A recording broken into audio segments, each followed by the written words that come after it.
या विषयाच्या सकारात्मक बैठका सुद्धा झालेल्या आहेत। या अधिवेशन काळात या EWS आणि LIG मधल्या घरांच्या किमती कमी करण्यासंदर्भात निर्णय घोषित करण्यात यावा। आमच्या भागातल्या प्रश्नांच्या विषयामध्ये, कारण 7 मिनिटं राहिलीत, नंतर प्रश्नांच्या विषयामध्ये हे खूप गंभीर विषय आहेत आणि त्यामुळे हा विषय मला या ठिकाणी मांडायचा होता। यात सकारात्मक निर्णय अपेक्षित आहे। धन्यवाद। माननीय मंत्री महोदय।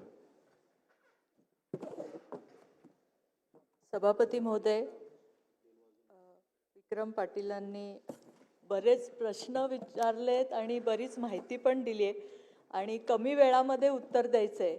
सभापती महोदय, हे सिडकोची जी योजना आहे, आपण 48,505 घरं याचा DPR तयार करून आपण म्हाडाची मान्यता घेतली आणि त्याच्यामध्ये EWS साठी 490 घरं 38% आणि LIG साठी उर्वरित घरं असा तो प्लॅन होता आणि अन्य 18,730 घरं अशी मिळून सगळी घरं आपण तिथे बांधतोय EWS आणि LIG साठी।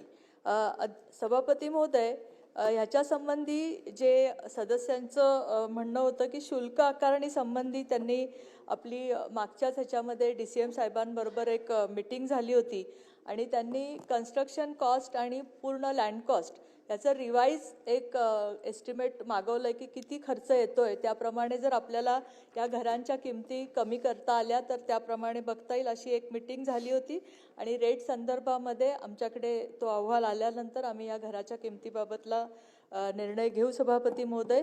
त्याचप्रमाणे ह्या इथे जो मेंटेनन्सचे जे पैसे घेतात असं त्यांचा आहे की 2 वर्षाचे जे पैसे सिडको हे मेंटेन करत असते। सिडको मेंटेन करताना सिडको काय मेंटेन करते तर बिल्डिंगचा मेंटेनन्स करते, घराचं जे काही समजा पडझड झाली असेल तर ते मेंटेन करते, पाण्याच्या लाईन, ड्रेनेजच्या लाईन, पार्क तिथले, लिफ्टचा जो मेंटेनन्स आहे हे सगळं सिडको फ्री करते। हा जो शुल्क जे 2 वर्षासाठी घेतला जातो तो कॉमन एरियामधलं जे लाईट बिल असतं किंवा पाणी बिल आहे पूर्ण सोसायटीचं, पूर्ण ह्याचं सोसायटी झालेल्याच नाही सभापती महोदय, आणि सिक्युरिटीचा खर्च ह्याच्यासाठी ॲडव्हान्स रक्कम त्यांनी घेतलेली असते आणि जर सोसायटी झाल्या तर ती रक्कम त्या सोसायटीला सरेंडर केली जाते। सभापती महोदय यांनी जो स्वप्नपूर्तीचा उल्लेख केला, बऱ्याच ठिकाणी आपल्याला सोसायटी रजिस्टर करायलाच प्रॉब्लेम येतो कारण सिडको मेंटेनन्स करते म्हटल्यानंतर लोक पुढं येत नाहीत रजिस्ट्रेशन करायला की सोसायटी रजिस्टर करायची।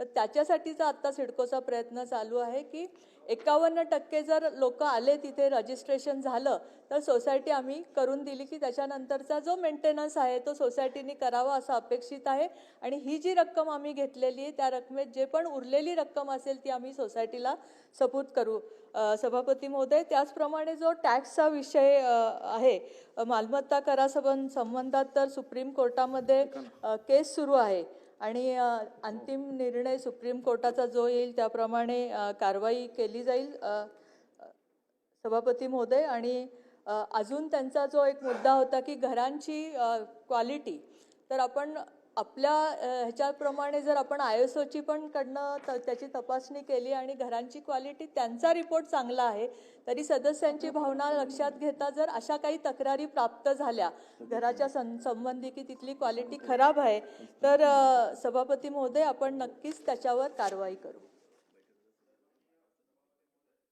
मंत्री महोदयांनी यामध्ये उत्तर दिलं।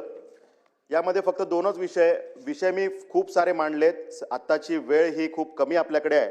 मी या निमित्तानं मागणी करतो की या ज्या स्वप्नपूर्ती आणि आजूबाजूच्या सोसायट्यांच्या बाबतीमध्ये मंत्री महोदय मी जी मागणी केली की त्या ठिकाणी मॉलचं प्लॅनिंगमध्ये नियोजन होतं, तो मॉल रद्द होतो आणि जर का त्या ठिकाणी बिल्डिंग्स 2 तयार केल्या जातात ते विकल्या जातात, सिडको नफेखोरी करते आणि जर का लोकांच्या सुखसुविधांपासून त्यांना वंचित ठेवते, तर या विषयामध्ये निर्णय होणं गरजेचं आहे। त्यांना कमीत कमी त्यांना जे मेंटेनन्स चार्जेस लावलेले आहेत त्यातनं त्यांना कुठेतरी दिलासा देण्याची गरज आहे आणि निकृष्ट दर्जा त्याचे मी फोटोग्राफ्स पटलावर देतोय, आपल्यालाही देतोय। माझी विनंती आहे की ह्यामध्ये आपण जर का अधिवेशनानंतर बैठक लावली तर आम्हाला केस टू केस बेसवर चर्चा करता येईल आणि याच्यामध्ये जनसामान्यांना न्याय मिळवून देता येईल। तर मंत्री महोदय आपण अधिवेशन काळानंतर तात्काळ या विषयात बैठक लावणार का?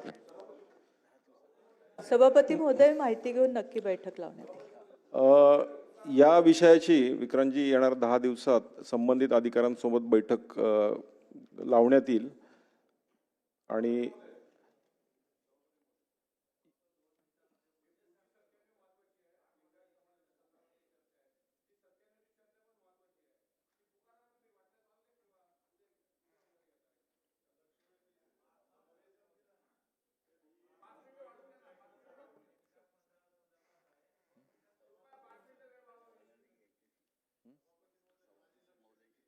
माननीय सभापती महोदयांची चर्चा करून आपण तो विषय ठरवूयात.